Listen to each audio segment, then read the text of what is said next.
हमारी कुछ मान्यताएं हैं कि हमें हर साल सत्यनारायण पूजा करनी चाहिए या नए घर में जाने से पहले वास्तु पूजा या वास्तु शांति करनी चाहिए। ठीक है। कम से कम मराठी लोगों की इस तरह की परंपरा है, जैसे गृह शांति। ठीक है। अब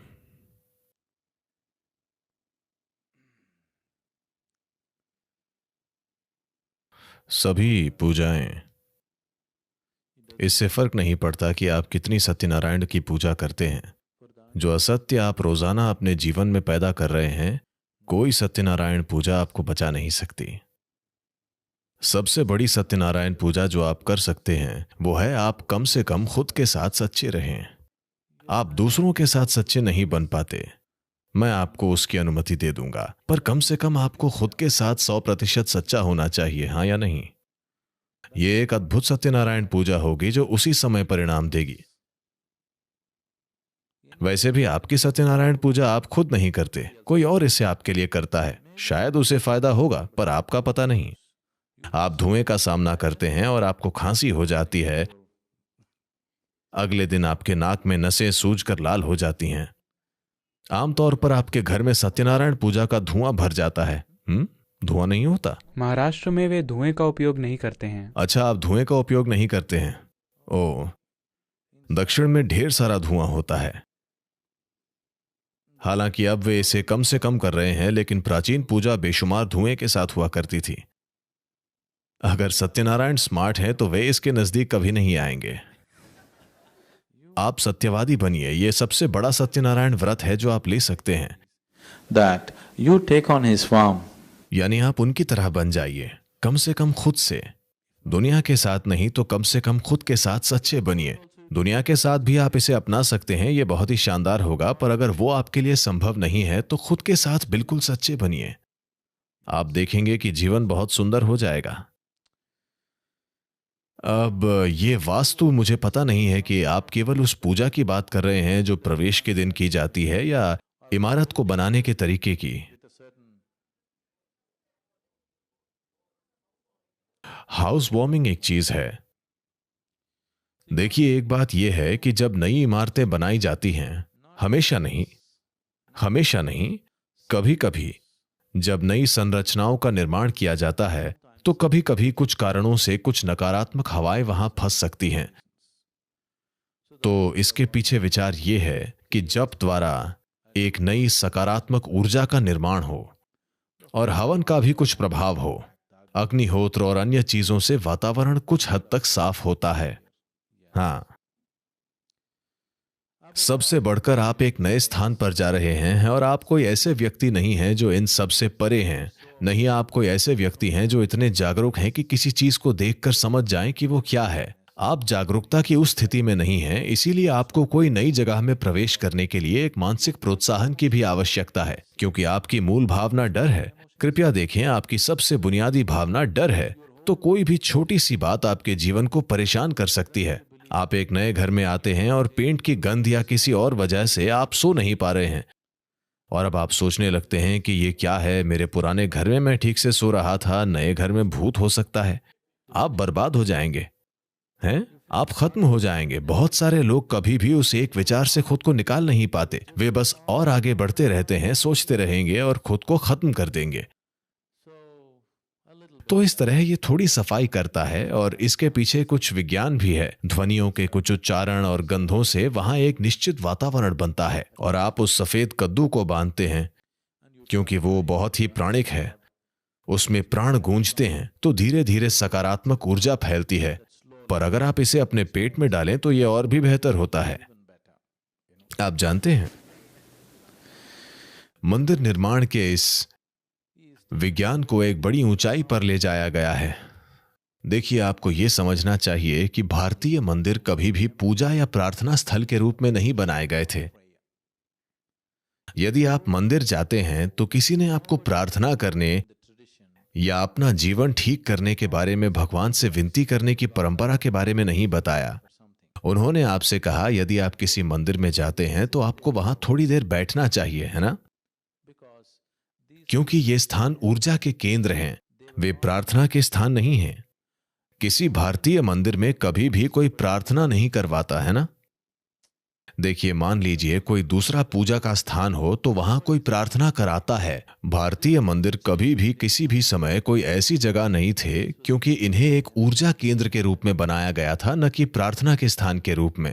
अपना दिन शुरू करने से पहले आप नहाते हैं, वहां जाते हैं, कुछ समय के लिए वहां बैठते हैं और फिर बाहरी दुनिया में जाते हैं। ये पब्लिक बैटरी चार्जिंग स्थान की तरह है। और ये भी कहा जाता है, अगर आप आध्यात्मिक मार्ग पर हैं तो आपको रोज मंदिर जाने की जरूरत नहीं है। क्या आपको ये पता है? हाँ, क्या आप इस बारे में जागरूक हैं? जो लोग आध्यात्मिक मार्ग पर हैं उन्हें हर दिन मंदिर जाने की जरूरत नहीं है। क्यों? क्योंकि उनके पास खुद को चार्ज करने के तरीके हैं। फिलहाल आप प्राणायाम या ध्यान कर रहे हैं, ये खुद को चार्ज करने के तरीके हैं। आपको सार्वजनिक चार्जिंग स्थान पर जाना आवश्यक नहीं है। आपके पास अपना निजी चार्जर न हो तो आप सार्वजनिक बूथ पर जाकर खुद को चार्ज कर सकते हैं। जब मंदिर का आकार, बाहरी परिक्रमा, गर्भगृह, आकृति और आकार, मूर्ति की आकृति और आकार, मुद्राएं जो मूर्ति धारण करती है, इनको प्राण प्रतिष्ठित करने के लिए जिन मंत्रों का उपयोग किया जाता है, यदि ये सभी चीजें ठीक से मेल खाती हैं, तब इनके चारों ओर ऊर्जा का एक बहुत मजबूत क्षेत्र होगा। आप बस वहां जाइए, वहां बैठिए, उन्हें आत्मस्नात कीजिए और आ जाइए। यह आपके लिए बकवास करने का समय नहीं है या किसी और के करने का। आपको बस वहां चुपचाप बैठना है और वहां जो भी है उसे आत्मस्नात करना है। हमने ज्यादातर मंदिरों को नष्ट कर दिया है क्योंकि हम नहीं जानते कि उन्हें कैसे बनाए रखा जाए। आवश्यक समर्पण और इसे बनाए रखने का आवश्यक विज्ञान खो गया है। कई सैकड़ों मंदिर खत्म हो गए हैं, केवल पत्थर बाकी रह गए हैं। ये पत्थर को दिव्यता में बदलने का विज्ञान था, पर अगर आप अनजान हैं तो आप दिव्यता को फिर से पत्थर में बदल देंगे। पत्थर को कैसे परमात्मा बनाया जाए, इसका पूरा विज्ञान है। इसे इस तरह से क्रियाशील करने के लिए कि ये आपसे बहुत अधिक और बड़ी संभावना बन सके, पर शायद आप बस इसे तबाह कर दें। आप में से कुछ को शायद आपको ध्यान लिंक ब्रोशर मिल गया, आपको शायद चित्र मिल गया हो। अगर आप देखना चाहें तो पुस्तक बाहर मिल जाएगी। आपको वहां जाकर बैठना होगा। इसे मंत्रों के माध्यम से नहीं बल्कि प्राण प्रतिष्ठा से ऊर्जावान बनाया गया है। इसमें जबरदस्त मेहनत लगी है। एक तरह से जो मैं अभी कर रहा हूं वो मेरा काम नहीं है। मैं सिर्फ लिंगम को प्रतिष्ठित करने आया था। कुछ और हो जाने के कारण मैं इसमें शामिल हो गया और मैं कुछ समय बिता रहा हूं, वरना मेरा बुनियादी काम सिर्फ ये करना था। मेरा कभी भी प्राण प्रतिष्ठा के बाद रहने का कोई इरादा नहीं था। हमेशा से योजना यही थी कि प्रतिष्ठा होते ही मैं चला जाऊंगा। कुछ कारणों से मैं रुका रहा और चीजें चल रही हैं। आप बस इस मंदिर में प्रवेश कीजिए। आपको शिव या किसी भी बकवास पर विश्वास नहीं करना है। आप बस यहाँ आकर बैठिए। ये एक बहुधार्मिक मंदिर है, इसीलिए सभी धर्मों के लोग यहाँ आते हैं। बस यहाँ बैठिए, यह आपकी रीढ़ की हड्डी को हिला देगा। ये स्पंदन इतना शक्तिशाली है क्योंकि इसे इस तरह से प्रतिष्ठित किया गया है। इस प्राण प्रतिष्ठा को आप नष्ट नहीं कर सकते। ये पत्थर लिंगम पर निर्भर नहीं है। पत्थर लिंगम का उपयोग केवल मचान के रूप में एक ऊर्जा लिंगम बनाने के लिए किया गया था। ये स्थापित हो गया है। यदि आप चाहें तो हम पत्थर के लिंगम को हटा सकते हैं, तब भी इसकी गुणवत्ता नहीं बदलेगी। सातों चक्रों को ठीक से स्थापित और बंद किया गया है। यह अविनाशी है। अगर आप इस ग्रह को भी नष्ट कर देते हैं तब भी आप इसके स्वरूप को नष्ट नहीं कर पाएंगे। ये ऐसा है। ये योग विद्या में एक संपूर्ण विज्ञान है। ये एक बहुत ही गहरी विज्ञान है कि इसे कैसे बनाया जाए। जो लोग प्राण प्रतिष्ठा की प्रक्रिया के दौरान वहां मौजूद थे, जो लोग इसके गवाह हैं, सिर्फ वे जानते हैं कि अविश्वसनीय चीजें हुई हैं। अब अभी आपकी ऊर्जा शरीर से इतनी जुड़ी हुई है कि आप इससे बहुत कम चीजें कर सकते हैं। यदि आपका शरीर के साथ संपर्क कम से कम हो जाए तो आप बहुत कुछ कर सकते हैं। ये ऐसा है, मान लीजिए आपने कुछ मिट्टी ली और 10 बर्तन बनाए। अब आपने इसे अभी तक जलाया नहीं है, यह अब भी ताजा है। अब आप उन्हें फिर से लेकर 12 बर्तन बना सकते हैं। यदि आप चाहते हैं तो इससे 20 बर्तन बना सकते हैं, क्योंकि मिट्टी अब भी लचीली है और आप इस पर काम कर सकते हैं। तो समाधि की अवस्था का मतलब है यह उस चरण पर वापस जा रहा है जहां मिट्टी अब भी लचीली है और आप इसका इस्तेमाल कर कुछ और चीजें बना सकते हैं। आमतौर पर जब लोग समाधि की स्थिति में होते हैं तो हम उनकी रक्षा करते हैं। हम उन्हें बहुत संरक्षित वातावरण में रखते हैं क्योंकि छोटी मोटी बाधा से वे शरीर छोड़ सकते हैं। कोई व्यक्ति समाधि की गहरी स्थिति में है, आप बस ऐसा करते हैं, वो शरीर छोड़ सकता है क्योंकि ये इतना सूक्ष्म है। थोड़ी सी हलचल से ऐसा हो सकता है। इसलिए लोगों को उस अवस्था में रहने के लिए प्रतिष्ठित करने और शारीरिक रूप से सक्रिय होना सिखाने के लिए जबरदस्त ट्रेनिंग की जरूरत है।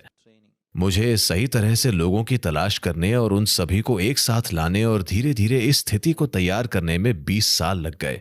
आप इसका अनुभव अवश्य करें। अपने जीवन में आपको इसका एक बार जरूर अनुभव करना चाहिए। ये कुछ ऐसा है जिसे आपको जरूर देखना चाहिए। आपको किसी भी चीज पर विश्वास नहीं करना है, आप बस वहां जाकर बैठिए, आप देखेंगे ये आपको खुद में समा लेगा।